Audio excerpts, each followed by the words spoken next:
আচ্ছা, আমাদের মাঝখানে বক্তব্য নিয়ে আসছেন আমাদের আরেকজন করবে আমাদের জীবন সম্প্রদায়ের জজ ভাইকে এখানে আসে কিছু খেলার জন্য আলোচনা জানাচ্ছি।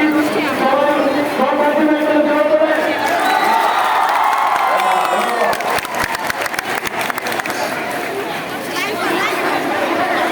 ধন্যবাদ অয়নকে। আজকে এই মাস গ্যাদারিং এটাই প্রমাণ করে আমরা আদিবাসীরা আছি নাকি না। আজকে কিছু বলতে চাই না, এই জনস্রোত এই ছাত্ররাই প্রমাণ করে দিয়েছে সঠিক আন্দোলন কি করতে পারে। এই কিছুদিন আগে আমরা দেখেছি শাসন যারা ছিল তাদেরকে ছাত্র জনতা একসাথে সেখানে অস্ত্র হোক যাই কিছু হোক একসাথে যদি লড়াই করি তাহলে অধিকার আদায় করা সম্ভব।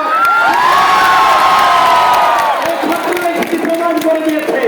আজকে পাহাড়ে যে অবস্থা আমরা দেখতে পাচ্ছি বন্ধুরা, আমরা মনে করছি যে নতুন বাংলাদেশ পেয়েছি, কিন্তু পাহাড় এখনো সেই নতুন বাংলাদেশ এখনো সহ্য করে। পাহাড়কে যদি সেই নতুন বাংলাদেশে যদি সংগ্রাম করতে চায় তাহলে এই আদিবাসী স্বীকৃতি দিতে হবে। আমাদেরকে যদি এক করতে চায় আমাদের অধিকার আমাদেরকে দিতে হবে। চাই না আমরা শুধু নিজেদের মতন বাঁচতে চাই, আমাদের সংস্কৃতির মধ্য দিয়ে বাঁচতে চাই, আমাদের ভাষার মধ্য দিয়ে বাঁচতে চাই।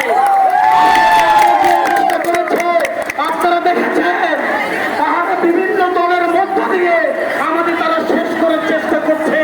এটা আমরা হতে দিব না, হতে দিবে না। আমরা ঐক্যবদ্ধ আছি। এই জনস্রোত যেটি প্রমাণ করেছে আমাদেরকে আর ভাঙন করা যাবে না। আমরা একসাথে লড়াই করব। আজকে আমরা দেখতে পাচ্ছি আমাদের বড় ভাইদের কি অবস্থা। সেখানে কুকিচিং নামক